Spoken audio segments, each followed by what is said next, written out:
Ladies and gentlemen, welcome to Day 2, Session 3 of Cycle 2015. My name is Lobo Tiggre, and I'm here to talk to you a little bit about the broad topic of life as we've defined it on our website. We have liberty, we have independence, we have freedom, we have entrepreneurship, all these good ideas, but also broadly how to live this, how to take these philosophies, how to take these ideas and apply them in your real life. You may wonder, what qualifies me to do this? Maybe not a lot, other than the fact that I've been asked to do so.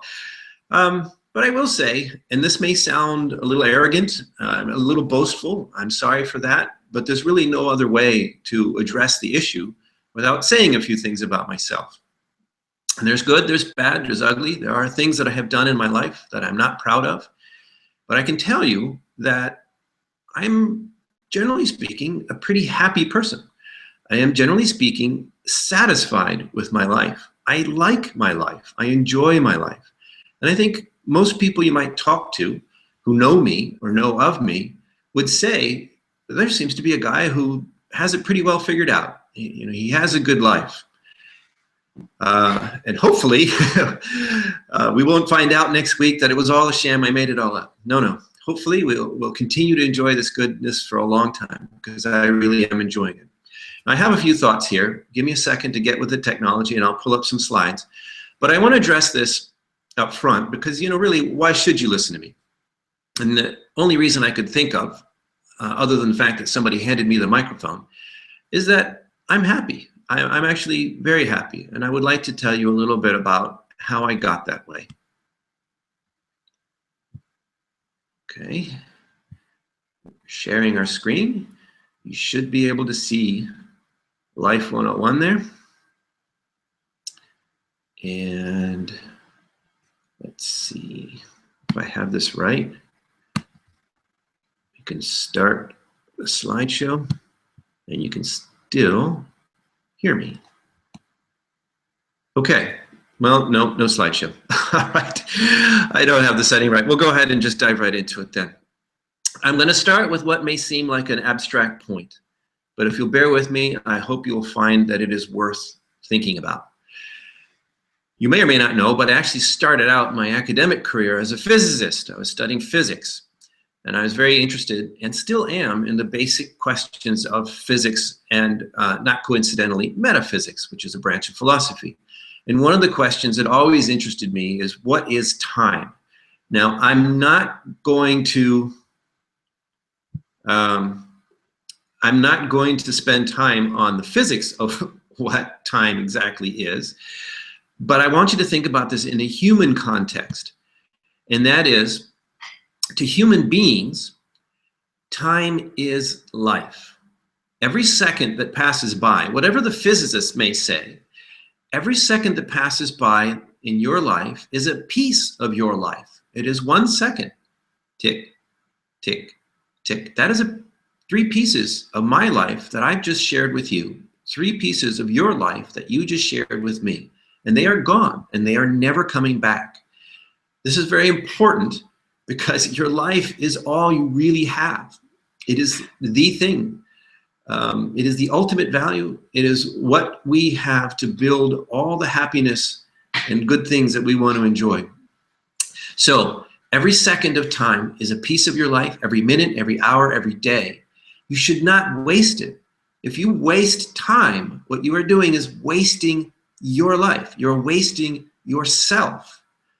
Think about that for a minute. I mean, do you value yourself? Do you care for yourself? I hope you do.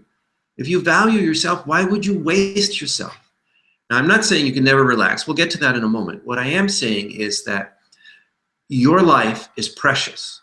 Your life is absolutely precious to you, and you should treat it as a precious commodity, and you should invest it. You should use it wisely. Never, ever waste time. Good uses of time can include fun, family, all kinds of wonderful things, but never waste time. Use time. Okay, with that as a context, how do we use our time? How do we use our lives effectively? What are the traits that help us get ahead and have the things that we want? Well, the number 1 trait I have to start with is reason. It's popular to say, and I like to argue with the idea that Money is the root of all evil. I disagree. I'm not sure there is one root of all evil, but if there was one, I would say it's irrationality. When you see stupid, idiotic, destructive things in the world, when people do things that hurt you or hurt others or cause harm, it's pretty much universal that if you look at their behavior, you discover that in one way or another, they're acting irrationally. If you work hard and write the best paper in your class at university and the teacher gives you a bad grade because they don't like your ideas, that's irrational. They should value your research, they should value your knowledge, they should value your understanding and put their personal disagreements with you aside. And you can populate the same concept into many walks of life. If you get passed over for a promotion, even though you're obviously the best person in your department, that's irrational. The manager who made that decision has harmed his company by not making use of the best people in that department. Now, this leads to something very tricky, and that is when you talk about reason, when you talk about rationality, many people think cold, logical rationality. Well, if you're rational, you're like a computer, you're emotionless. I call this the Star Trek fallacy. When I was a boy growing up, a very popular TV show was called Star Trek. There are recent movies based on this franchise, and there have been many over the years. The heroes in this story were Captain Kirk. He's the guy in the gold shirt in the middle of that picture there on your screen. And he had his two advisors. One was Dr. McCoy, a human doctor who's very emotional. And one was Mr. Spock, who is not human. He's a Vulcan. And he's a perfectly logical, emotionless, rational being. And somehow in between, Captain Kirk finds the balances, gets the input from both sides, solves all the problems, saves the universe, the galaxy, on a routine basis. In 50 minutes every week, he saves the universe. That's not the point. The point is that this is how people think of a choice that they have. Either I'm going to be rational or I'm going to be emotional. It never occurs to them that you can be rationally emotional. And this is the reality. The reality is actually not the imaginary Mr. Spock from another planet or the equally imaginary Dr. McCoy, who somehow is a fantastic doctor, even though he has no control over his emotions at all in the show. The reality for human beings is Captain Kirk in the middle. We have both, and we use both, and we need both. Captain Kirk needs Spock's reasoning abilities, and he needs McCoy's human emotions to help him find the right course. And point of fact, even if we go with the story, remember, Spock is not human. Maybe for Spock, it makes sense for him to be coldly irrational. That's fine. He's a Vulcan. He's supposed to be that way. You're a human being. At least I assume this broadcast is not reaching any Vulcans. You're a human being, and you have feelings, and you have them for a reason. And I would submit that either if you believe in God, God put those emotions there for a reason, or if you believe in evolution, maybe you believe in both. But evolutionarily speaking, we would not have emotions if they were useless or if they were destructive. If they were bad for us, people with more emotions wouldn't have survived as well as people with fewer emotions, and we would be emotionless. So the fact that we have emotions, whatever your philosophical basis for looking at the world is, tells us that they're there for a reason. Human emotions have a function. And my way of simplifying this, there's a lot of psychology that goes along to this. And in the Liberty.me discussion forums, we can post some books and links and have some more conversation about this. But my way of simplifying this is that your emotions, they're like, if you imagine an old steam engine or a large boiler of some kind, it's a big iron tube with coal burning underneath, water boiling inside, and you use the steam to do all kinds of things. Well, how do you know if it's boiling? How do you know if it's under dangerous pressure? Well, there are little gauges on the outside, little round dials with a needle in there that tell you what the pressure is. And if it's about to blow up, the needle goes in the red. You can't tell from looking at the boiler. You need the gauges. This is what emotions are. Our emotions tell us what's going on inside us. They tell us about the status of our values, whether those values are being threatened or whether they're being rewarded. We're happy, we're sad and happy for reasons. We may not always be able to identify those reasons, but they are there. Those emotions are telling us something about what's going on inside. And that's important because our values, the things that generate these emotional responses, are critical in setting goals, in creating happiness in our lives. If we direct our lives towards goals that don't make us happy, then how can we be happy? If we direct our energy towards achieving goals that make us happy, we have a much better chance of being happy, at least. But how do we know which goals? Our emotions tell us. This is what your emotions are for. I would suggest to anybody who's never done it that they actually turn off the computers, turn off the TVs, turn off the lights, if you will, as long as you're not sleepy. Sit down and feel. Don't think, just feel. Maybe allow some thoughts to wander in your mind. Think about your loved ones, your university that you just quit, according to Doug Casey. Think about your car, your job, anything you want, but feel.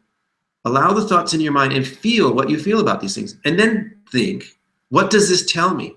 What does this tell me about these values in my life?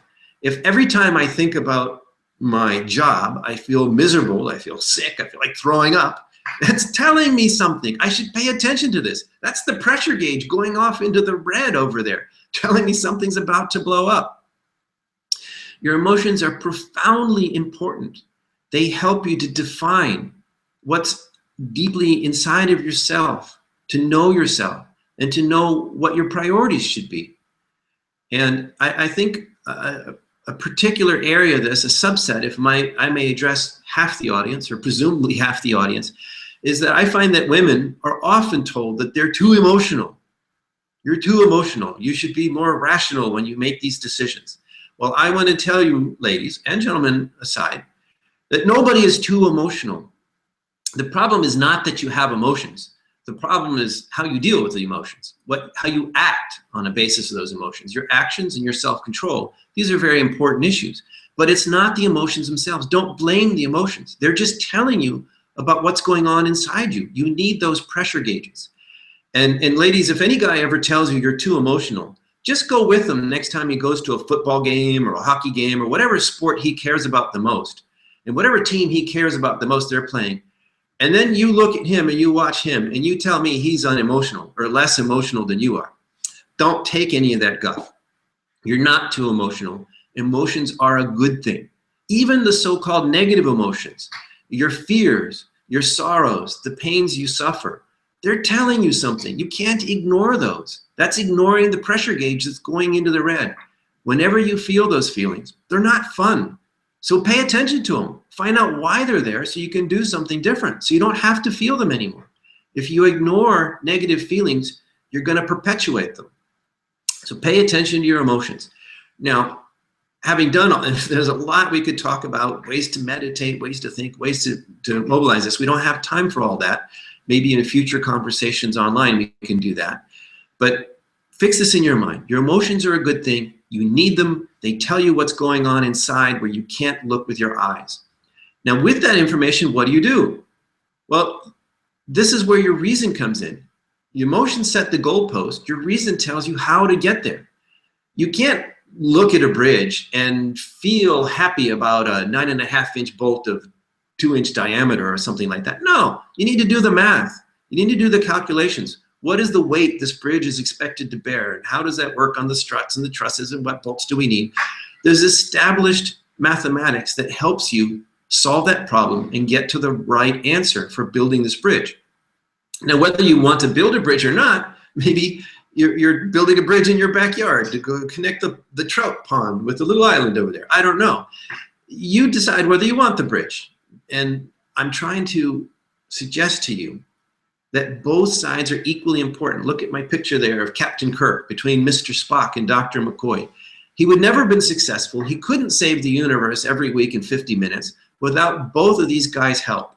And we're the same in our lives. We need our emotions to tell us what's important to us, what our values are, what our disvalues are, and we need a reason to tell us, okay, now how do we get there? What do we do? So I want to encourage everybody to embrace reason. Reason is the foundation of getting things done in your life. You are competent to live a happy life in this world. All you have to do is embrace and release your own reasoning capacities, and you can do this. To do that effectively, though, you need to sort out your emotions. That doesn't mean suppress them, doesn't mean ignore them. It means understand them, use them, put them in your favor. If you have accepted somebody else's goal and you're using your reasoning ability to achieve it, but your emotions want you to go in a different direction, you're still not going to be that effective. When your reason and your emotions are aligned and they're helping you move towards goals that satisfy you, that fulfill you, that make you happy, you'll be highly, highly effective, and you will experience more happiness in your life. Okay. My next point, thanks to David Galland, he reminded me to include this, is skepticism. This is a much maligned quality. People often will actually use the word negatively. They call you a skeptic, and that's like that's a bad thing somehow. I'm sorry David couldn't be with us to talk about skepticism today, because he has a uniquely inquiring mind and a great sense of humor. So in his honor, I've put that little cartoon there. The gullibility test. You put your dollar in, you get nothing. How many times will you do that? So skepticism. You should, I believe, question everything about everything everywhere in the world from everyone. That includes me. Question me. Don't just take my word for anything that I say here or anywhere else. Ask yourself, does that make sense? Does it match my experience? If not, where can I find out the truth? How can I research this? You should not accept me as a guru. This is not wisdom written on 10 tablets. These are just my ideas. I'm just Lobo Tiggre, the guy with the microphone right now. But I'm encouraging you, as a happy wolf, Lobo, by the way, means wolf to people who don't know that. As a happy wolf, I'm encouraging you to be skeptical, because my skepticism has helped me avoid huge pitfalls, dangers, problems, errors in my life. And you can't accept anything on face value. You have to question everything. Authority, experts, and the hard ones are your culture, your upbringing, your parents, the people who told you things when you were little, you accepted them, you never questioned it. This is the hard part, really, actually. To question someone you disagree with, that's easy. To question some crazy old wolf on the internet, that's not so hard. But to question your own ideas that you grew up with, that's very, very important. And this may sound borderline sacrilegious to some people. Religion obviously comes in here, but so does cooking and recipes. You know, I find it very interesting how I travel around the world, and there are places where I go and people are horrified that I will cook something in one way. You don't do that. You never do that. You'll get sick. It's terrible.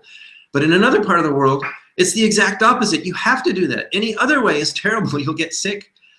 So it's not just the touchy points like religion. That is a big one. I'll confess that is something that I think everybody should think about. And you know, if you believe what everybody else believes around you, but in other parts of the world, people don't believe that, I think you owe yourself the intellectual integrity, honesty to ask yourself, why do I believe what I believe? And is this right? Is it justified? And if you end up in those same beliefs, fine. I'm not here to question your beliefs or tell you that you should not believe what you believe. I'm here to tell you that if you do believe it, you should believe it with sincerity, with integrity, having thought about it, having consciously chosen to believe what you believe, and not simply accepting it because it was spoon-fed to you as a child. So you question yourself, but there's an important caveat here. Question yourself, but don't doubt yourself. Now, what do I mean by that?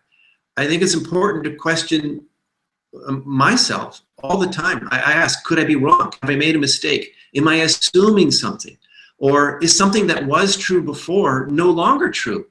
Maybe I am making a mistake now that wasn't a mistake before. So I constantly have to question myself. And I try hard to do this, not to be so arrogant, so convinced that I'm so smart and I've got everything figured out, that I can't make mistakes, or that what was right before is still right now. So I question myself. But what I don't do is say, oh, well, I'm just not smart enough to do this. Or I've made a mistake, I'm dumb, I'm a bad person, I'm not worthy. That's the thing to avoid. I am telling you that you are worthy, that you are capable and competent to deal with this world. Just the fact that you're here, just the fact that you're listening to this lecture, just the fact that you care about your life already puts you in an extraordinary category of human being. So yes, I'm not just being nice, I'm not just exaggerating, I'm not just trying to compliment you. I am telling you, if you're watching this, that you are competent to succeed in this world and be happy. So when I say question yourself, I mean question your premises, as Ayn Rand would have said. Question the data, question the input, question your reasons for doing certain things. Go back and tune into your emotions. Find out what your values are now, your true values are now. But don't doubt your self-worth. Don't tell yourself negative stories about yourself, because nobody has more access to the dark and deepest corners of your brain than you do yourself. So if you tell yourself bad things about yourself, you have greater power to hurt yourself and damage yourself and put mental shackles on your mental hands than anybody else out there in the world. I think it was Napoleon Hill who said, you can't afford the luxury of a negative thought. And I absolutely agree with that. It's true. Question everything, question yourself, but don't doubt yourself. One more thing on this topic. When we question everything, and we question everyone, I don't mean go around and argue with everyone. The point here is not to win some sort of cosmic debate club argument here. And in fact, if you interact with others on the premise of trying to beat them, trying to win the argument, or trying to defend your cherished ideas, the value of that conversation is almost universally zero. The probability that you will get anything of value out of it is zero. The probability that the other person will get any value out of it is almost zero. The person would have to be a saint to take new ideas from somebody that obnoxious and go with them and learn something from them. The purpose of your interactions, as skeptical as you may be, and should be, is to seek truth. I mean, why bother if you're not going to try to get something out of the conversation? You want to listen to what the other person says. You want to question what may not be right. You want to question what may not be right in yourself. But the purpose isn't to shout him down or her down or to prove that your ideas are better or to be able to quote more books or sources. The purpose of the interaction is to gain value, to interact intellectually and learn something. Maybe they learn something, maybe you learn something. And it's my favorite visual metaphor for this is sort of like the old samurai, the samurai master who goes around, he's undefeated, and finally another master swordsman defeats him. And he sits down and he weeps for joy because finally somebody has taught him something new. I think this is the philosophy, the spirit of interaction that we want to embrace. Yes, we should be fierce warriors, fighting for what we believe in, doing what we think is right, grabbing hold of our own lives and creating, by voluntary power, the kind of life and world we want to live in. But we should always be open to skepticism about our own selves and our ability to therefore learn something new and improve. So skepticism doesn't mean argue with everybody, prove everybody else wrong. Skepticism means don't let fixed ideas within yourself or anybody else stop you from discovering truth. Because remember from the first talk I gave, knowledge is power. So discovering truth, leads to more knowledge, that leads to more power in your life, and over your world. Okay, next idea for happiness. And this is an odd one that I came to sort of late. It's the idea that failure is not an option. This is actually a piece of military slang in the US, and it was popularized by the Apollo 13 movie when the astronauts are stranded up in space and the engineers need to figure out a way to keep them alive and save them. And the manager tells them failure is not an option. When I first heard this, failure is not an option, I thought, that's stupid. Of course failure is an option. I mean, even the best laid plans of mice and men can go awry. You can do everything right, and just random chance, bad weather sinks your ship, whatever, stuff happens. And yes, you can fail. I'm not saying that's not the case. Obviously, sometimes failure does happen. What I am saying is that if you have an attitude that, well, I'll do my best and maybe it'll work, maybe it won't, it's not my fault, you know, I've done all I can, you are less likely to succeed than if you have an attitude that failure is not an option. You know, whatever this thing is that you're doing, if you're doing it at all, it must be worth doing. So you should not allow yourself to think, well, it's okay if I win, it's okay if I lose. You know, as failure must not be an option to you. And it's funny that this came to me late in life, because actually I think back on it, and this is actually something, believe it or not, that my sainted mother taught me when I was a little boy. I remember coming home from school once, and I think I was 5 or 6 years old, and we got to the front door, and the front door was locked, and my mother didn't have a key with her. And I remember, you know, wailing and gnashing and saying, oh, how are we going to get inside? This is terrible. We'll be stuck out here all day. And my mother, who's a very different person from me, very, very different person from me, but she looks at me, a little 5-year-old boy, and she says, Lobo, you're thinking about the problem. Try thinking about solutions. Now, this may sound like a crazy thing to say to a 5-year-old, but it stopped me in my tracks, and I thought about it, and it instantly, you know, I didn't have to solve the problem. I didn't have to work through it. Just the moment she said those words, I thought, oh, front door's locked. What about the back door? And I ran around to the back door, and I had learned how to open the screen door by sticking a twig between the door and the frame and lifting up the latch. And I did that, and I found that the inside back door was open. I was able to open it, run through the house, run to the front door, open the door, and let my mother in the house. I was so proud. The door is not the issue here. The issue is my mother telling me, you're focused on the problem, think about solutions. And that's really the spirit of this failure is not an option thing. You focus on that solution. God damn it, no matter what, you focus on the solution and nothing's going to stop you. I'll tell you quickly one more story about my mother. We were once at an airport in Spain in the 1970s. Generalissimo Franco was still the dictator. And we were in this airport restaurant, and for some strange reason, I decided I wanted a bacon, lettuce, and tomato sandwich. Don't ask me why. I just wanted a BLT. And my mother loved her son. She wanted to get me a BLT. There was no BLT on the menu of this airport cafeteria. This was not a fancy restaurant, mind you. But the waiter came by, and my mother asked him if he could make a bacon, lettuce, and tomato sandwich, a BLT. And he said, no, it's not on the menu.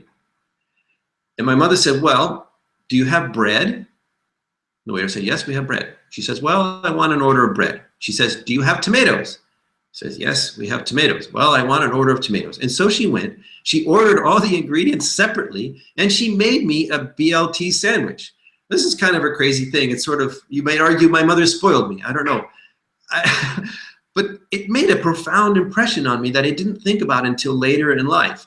And that is this: when people tell me that something's impossible, or that I can't have it, or that I can't do it, my emotional response is, what do you mean no? Well, I want it. I'm going to try it. I'm going to see if I can do it. You say nilzea to me, I have to say można. I'm going to find a way to do it. If you say impossible, I'm going to say it's possible. I'm going to find a way. That has become my character. And I found it funny to see this mirrored in this failure is not an option idea from the movie. Quick stories, and then we'll move along. I once sent off my passport to get a visa, and because I was traveling, I didn't have much time, and my visa was approved, and the passport was sent back to me via FedEx, but it was dropped off in the FedEx box late at night after the last pickup. So, and this was a Friday, my passport wasn't going to arrive until Monday, and I had to catch a Saturday plane. It was very important to me. At the time in my life, this was probably the most important trip in my life. I had to make this plane. I'll tell you honestly, I was in love at the time. I needed my passport, and the FedEx system is saying, not till Monday. Well, what can you do? It's not going to be delivered till Monday. It's in FedEx's hands. Well, I didn't know. I didn't know what the answer was. And maybe in the back of my head, my mother's voice went off saying, you're thinking about problems, look for solutions. I didn't know what the solution was. But I called FedEx anyway, and I explained the problem to him, and I said, what can I do? This is extremely urgent. I have to have my passport, and it's in a box somewhere across the country. And the person said, well, have you heard of FedEx same-day service?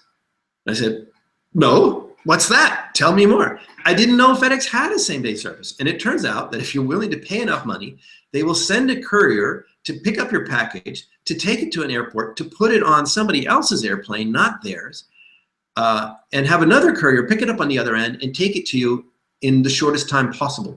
I didn't know this was even possible. I didn't know there was a solution to my problem. But because I didn't accept defeat, because failure was not an option to me, I kept trying even when I didn't know the answer was there. And lo and behold, I found an answer. I'll tell you one more quick story, just because I love this one. My wife, Antonia, loves caviar. Now, where we live in Puerto Rico, it's a hot place, and it's hard to maintain and caviar in good order there and get it there with the problems of heat and transportation and so on. So there's not a lot of caviar in Puerto Rico. And when you do find it, it's very expensive. My wife is also very cost conscious. So we found a supplier in Seattle that had good prices on caviar, but he didn't want to ship it to Puerto Rico because the box might get delayed and it might get hot in the mail and it would be ruined. And we told him, go ahead and ship it. We don't care. We'll pay for it even if it's ruined. We want to have this caviar. So he said, okay, and he sent it. Next day, we're waiting for the FedEx truck. We're waiting, and it's not there. So we go online, we track, and it says, delivery attempted. We'll try again tomorrow. Oh no, the caviar, it cannot sit on a truck all day and all night. It will be ruined by tomorrow. Now, here's the funny part, because I've been telling this failure is not an option story for years at past cycles.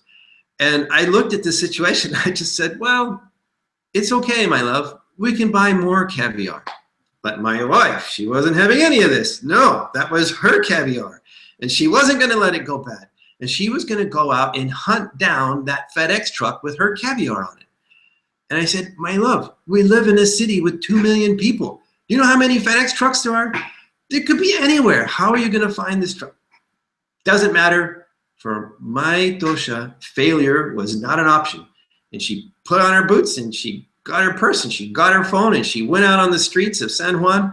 And by gum, she tracked down that FedEx truck. She found it. She found the driver and she got her caviar. And she came home with the biggest smile on her face.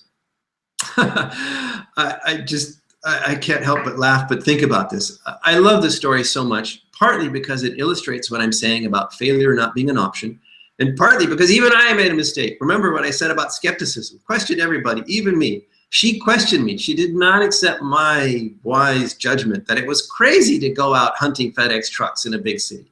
She went and she found the darn truck and she got her caviar.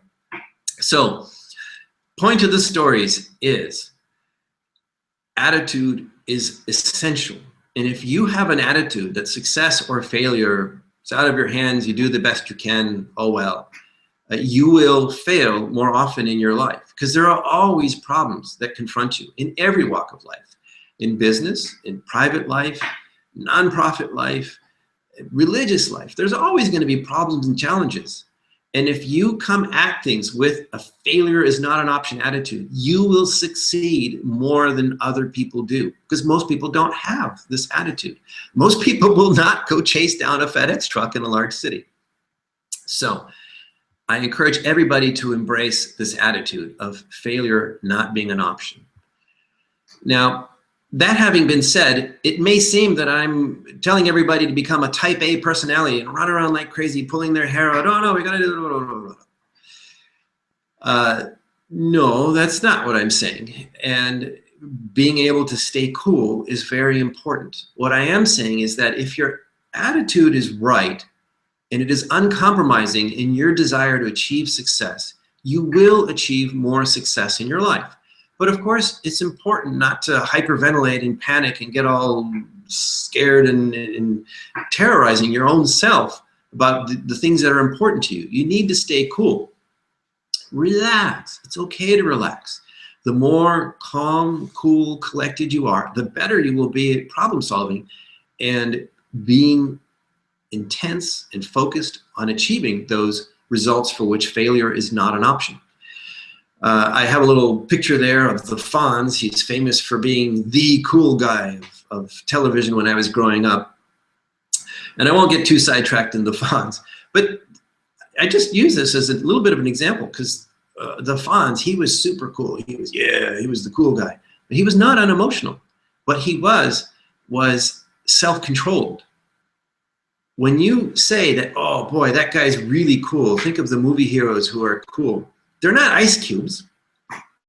They're people who are in control of their emotions. They feel them. They get angry, they get happy, they get joyous, but they decide with their reason what they're going to do about them. The emotions are the goalposts. Their reason is the method of achieving what those emotions have told them they want to do. And Mr. Fonzarelli there is a classic example of this. Self-control. It doesn't mean emotional control. It means control over your actions. And staying cool as much as you can is very helpful in doing this. Another thing on this subject, it's a little bit of a side point, but I bring it up because if people say, well, if you're being self-controlled all the time, is that really sincere? You're not communicating honestly and openly all your emotions to everybody in the world. Well, it's a bit of a mistake to assume that everybody in the world wants to know all of your emotions and things. If you're screaming out everything you feel all the time, this actually will push a lot of people away. It makes them uncomfortable. It's too much information. On top of that, you also have a right to privacy. What is in your head, nobody else necessarily has a right to that. Your spouse probably has the greatest claim there. But still, what's between your two ears is your property, and you have every right to choose how you share it. And I'm not saying being insincere or withholding information you've agreed to share. What I am saying is that you don't need to feel bad if you choose to keep something to yourself. If you're playing poker, you should keep a lot of your emotions to yourself. Hold your cards and your emotions close to your chest. More broadly speaking, I would say that competitors, whether in card games or business, or certainly enemies, they have no right to know what's on your mind and what you're thinking or even feeling. Letting them know this is not to your advantage. So yes, self-control is a good thing.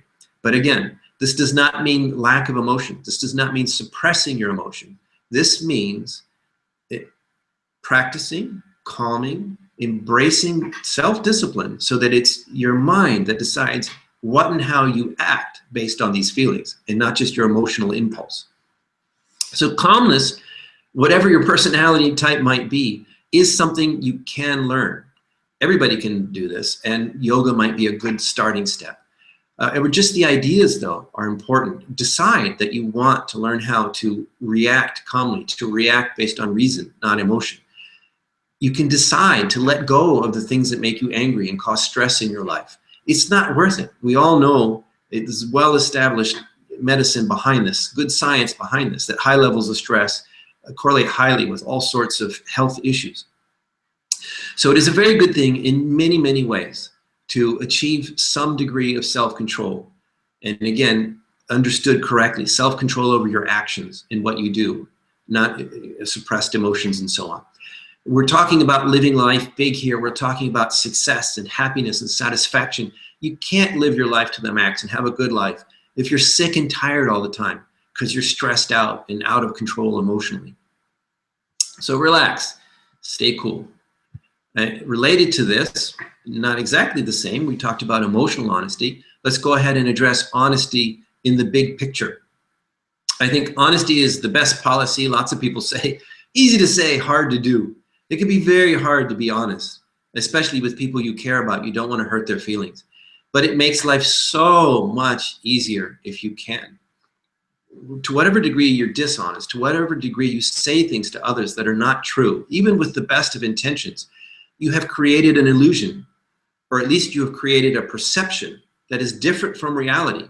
And you are always going to be at risk that that person will discover the reality and the falsehood of your perception, and that will damage your standing, your relationship, and your future relationship, possibly everything possible between the person that you have not been honest with. And it's hard to keep track of all the false realities that you've created, spun off, and said casually, carelessly to all the people you meet in your life.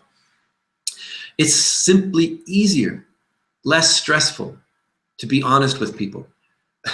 Somebody once told me that I was very selfish in saying this and acting this way. And I said, yes, that's true. I care for myself. I want myself to be healthy in the proper sense of rational self-interest. I am very selfish. And honesty is the most selfish policy. It just makes things so much easier. And dishonesty, it's so unpleasant when it's discovered, and people have a very good nose for it. People can detect BS, the faintest traces of it at large distances, and it makes them never want to deal with you again. Once distrust sets in, it's extremely difficult to dislodge. And people say, well, but that could disadvantage me. If I'm honest about some things that, it'll cost me this opportunity or this friendship or something. Maybe it will. Maybe they'll surprise you. Maybe it won't. But I can tell you that the greater value of living an honest life of integrity is so much better. I can tell you that my business exists because of my integrity. I'm in the financial publishing business. People risk hard-earned capital based on what I write. And they're willing to do that because they trust me. They believe in me. They believe that what I'm saying is true, or that I believe it to be true, and that I am sincerely giving them the best advice I possibly can. Any doubt of my honesty or sincerity at all would destroy my business. I'm telling you that honesty is actually the basis of my ability to generate capital in the world today. And certainly, I would have to say that most of my friends and my friendships exist because people value my integrity. And even in my love life, I would say that, you know, my beautiful wife had lots of choices out there. And it's because I am the kind of person that I am that she chose me. And I'm so happy that she did. So I would argue that honesty, which is the outward expression of your internal integrity, is not a liability. Yes, it can be short-term inconvenient sometimes, to be honest, but it is essential to your happiness. It is a building block to your happiness. Your own self-assessment is something you can never get away with. And if you compromise your integrity, you will always know, even if nobody else knows. A quick sub-note, there's frequent references on comedy shows to this philosophy of brutal honesty all the time. I'm not a subscriber to this. I don't go around and tell people that I think they're ugly if I think they are, or I don't go up to people on the street and say, gee, that's a hideous coat you've chosen to wear today. It's totally inappropriate. Kind of like I was saying before about privacy, I have no obligation to share these judgments in my mind. They're mine, and there's no value in sharing them. Now, if somebody asks me, do you like my coat? Well, you know, they asked for it. I'm likely to tell them. Or tell them they really don't want to ask me that question. All right, so let's try to wrap this up, get this to the closing ideas. There's a very famous book called The 7 Habits of Highly Effective People by a fellow named Stephen Covey. And he talks about time management, organizational things, a number of principles of leading an effective life.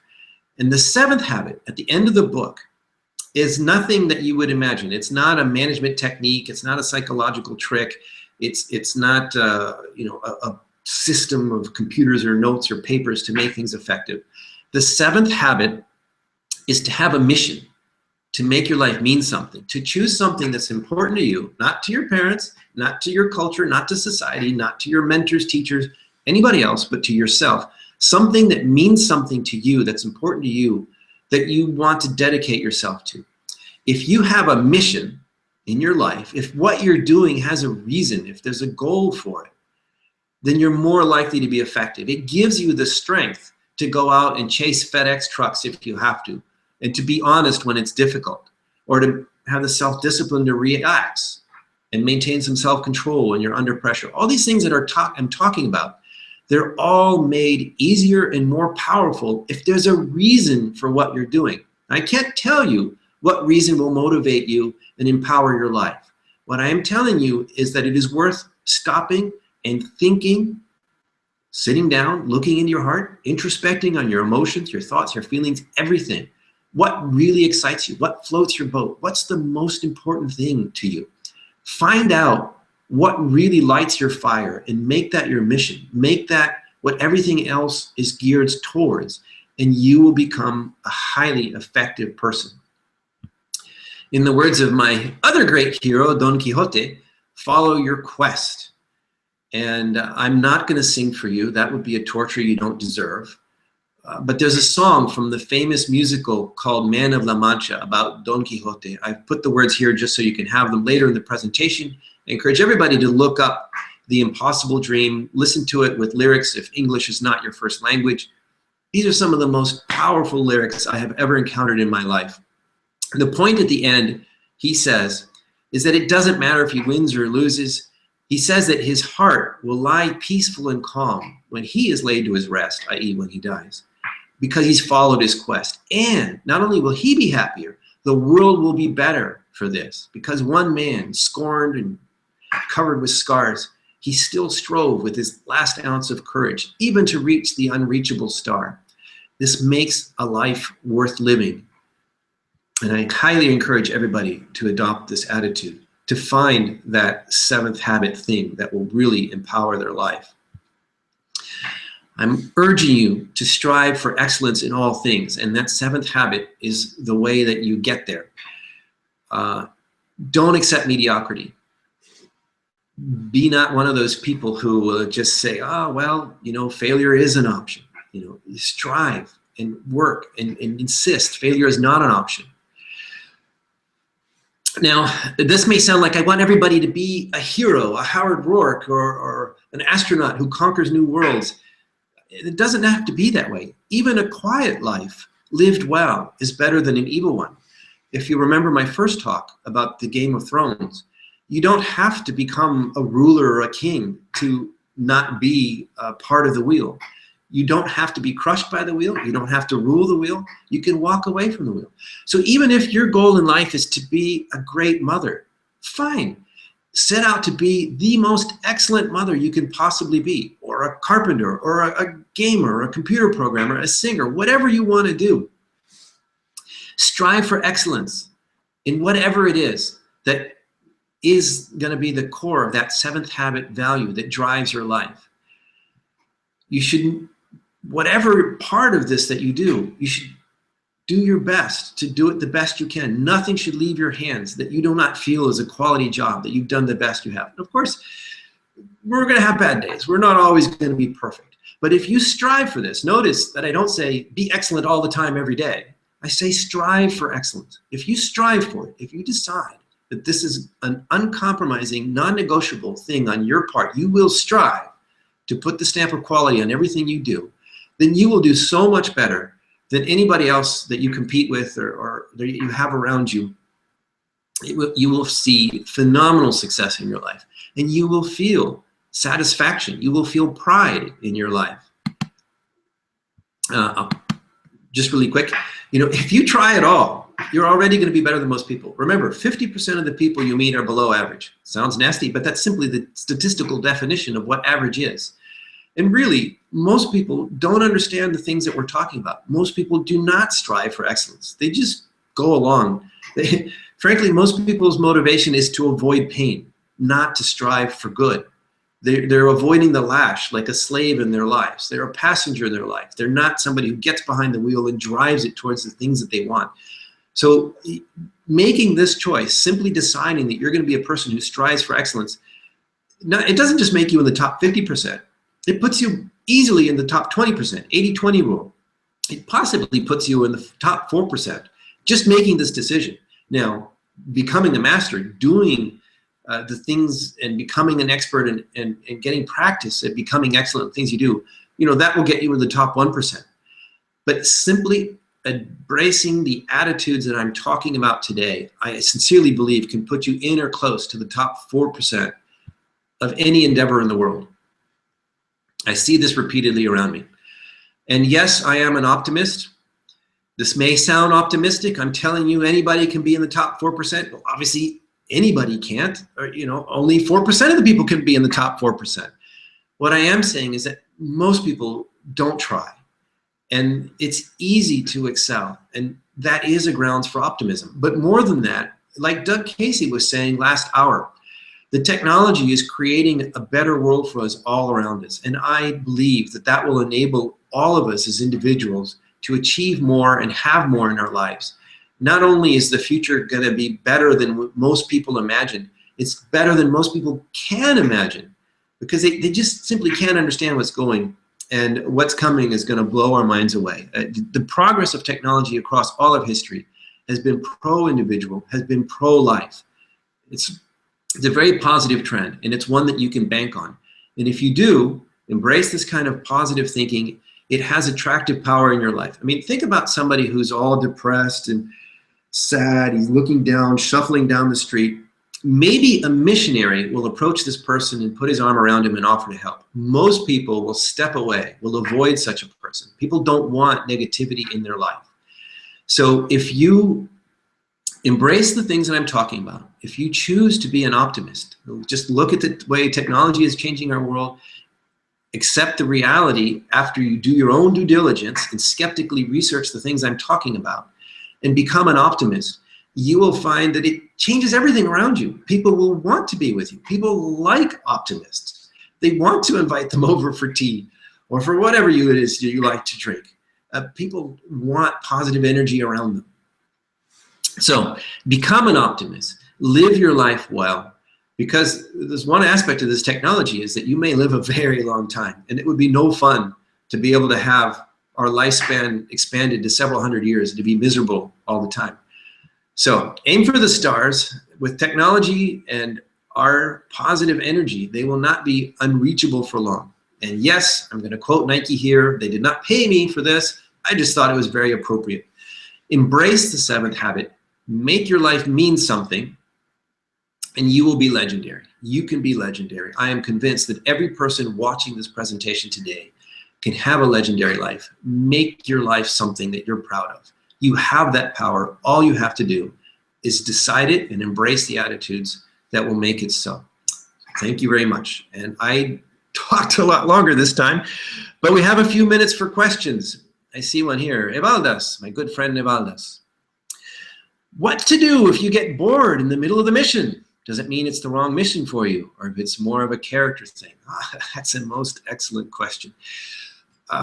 If you go back to my thought about paying attention to your emotions, if you get bored with your mission, that is telling you something very important. And yes, you do need to stop and rethink, is this the right mission? It doesn't necessarily mean that you need to do an about face 180 degrees in some other direction. It may be that the way you're pursuing the mission isn't working for you anymore. You don't enjoy that anymore. Or it may actually be that deep down inside, something profound has changed in you, and now you have different goals. So yes, pay attention to that emotion. It's telling you something important. Lobo, what inspires me? Are you asking what my mission is? Or many things inspire me. Actually, what we're doing right now inspires me. I love doing these cycle talks, and maybe soon to be called something else from cycle. I find it very inspiring to teach and to be taught, to interact with people who want to learn, who want to discover truth, who care about these ideas. I find this very inspiring. That's not actually my mission, though. Actually, my formal mission, if you must know, is to eradicate institutionalized aggression from the world. This is a big mission, and it fits in with actually what Bumper Hornberger was saying earlier on today. There will always be some violence, some injustice, some crime in the world. I'm not a utopian. I don't believe everybody can live happily ever after. I do believe the world can be a much better place. And specifically, I believe that a peaceful, prosperous, happy society is possible without institutionalized coercion. That is, the institutions of coercion that we think we need today, namely the apparatus of the state. Yes, I am an anarchist. But the goal isn't necessarily one particular ism or system. The goal is to see people interact happily, voluntarily, without coercion. That is my life's goal. And everything I do actually does relate to that. Inspires me, gets me up every morning. And I have not been bored since I was 15 years old. That's how motivated I am. How do you recharge when I'm in a slump? Well, cycle is one answer. Not everybody can do a cycle on their own. Maybe you can. Actually, this idea, these Liberty camps have proliferated around the world. Many people are doing them. Alex McCobin, Student for Liberty, is a phenomenally successful effort to do something like this. I'm not saying everybody needs to do this. I'm saying never say never. Think about what really inspires you, and you'll actually find yourself in a slump less often. As far as unslumping yourself goes, you know, that's probably a longer answer than we can get into now. And I have to say, with all due respect, you know, there is such a thing as clinical depression. And when you are in such a negative state that you don't even want to get unslumped, it's a really hard position. And the short version is just, it's okay to ask for help. If you find that you're feeling negative and you don't even want to, you know, you're stuck, you don't even feel like trying anything, ask for help. There are people out there who can help, not necessarily professional shrinks, even just a good friend can help. That's a tough one to get out of on your own. Let's see, question from Lori.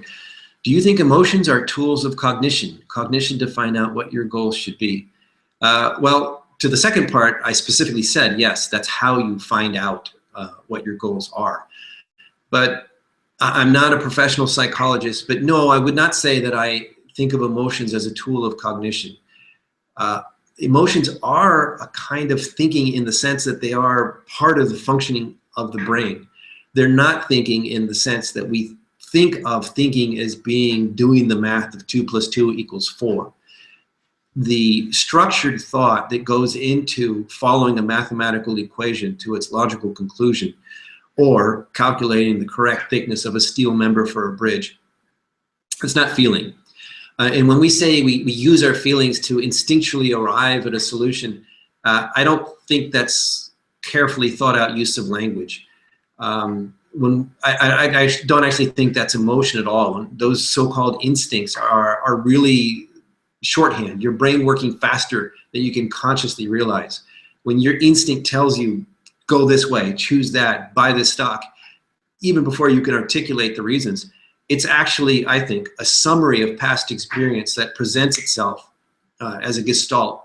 It presents itself instantly. It may feel happy to you or angry to you when you get that gestalt insight or that momentary insight and decision, but the emotion is secondary. The emotion doesn't solve the problem or give you the answer. But yes, emotions are very much part of what your brain does, a healthy part of what your brain does. You're supposed to feel. That's why you have feelings. And I'm talking fast because I'm conscious of time winding down here, but I have actually run out of questions. So I'll give you a moment if we have any more questions. This is the last session of the day. I want to remind people that we can carry on these conversations on Liberty.me discussion forums that we've created for them. I posted some links from some of the books and other things we talked about yesterday. Probably do some more today. If you have follow-up questions after we hang up the line here, be happy to entertain them there. And as we were talking about earlier, when Doug Casey was on, Doug was saying how, the moment he really speaks up at a party, he never gets invited back to the party. And all the people in the discussion group were saying, you can come to my parties. I like to talk about those things. This is a tremendous value, and it's exactly the sort of thing that participating in something like Liberty.me enables, or hanging out if you're a student with the Students for Liberty folks. Or also, I haven't mentioned another sponsor of ours, another organization that's helped us over many years to create the physical cycles that we did in Lithuania and these online cycles, is the International Society for Individual Liberty, an unfortunate acronym today, but this ISIL is much older, and it's all about helping people and spreading freedom around the world. And the beauty of it is that most of these groups tend to be concentrated in one country, whereas the International Society for Individual Liberty truly is international, has representatives in scores of countries, and can help you hook up with like-minded people almost no matter where you are. It's a great way to find friends, to network with potential investors or business partners, and even find jobs. All of these organizations that bring like-minded people together are tremendous assets, and you should make use of them. They are worth participating and worth your time. Okay, well, I think that's about it. So rather than go on and on, I am going to turn off the screen share and come back to say goodbye. Let's see if this works. There we are. Here I am. Well, thank you very much for tuning in to day 2 of Cycle 2015. I enjoyed speaking with you. I enjoyed your questions. I enjoyed our other speakers, and we're going to have a lot of fun tomorrow. Remember, each session has its own link. You need to click on the link for each session that you want to participate. And remember also, if you come at this late, that those same links will give you the recording so you can watch this later. And no, you don't get a chance to ask your questions live after that, but you can join our discussion forums and ask your questions. I may even be able to track down some of the speakers for you and get some questions answered for those who are no longer in the conversation. So that's it. Thank you very much. Have a good evening, good day, good morning, wherever you are in the world. Thank you, and see you next time.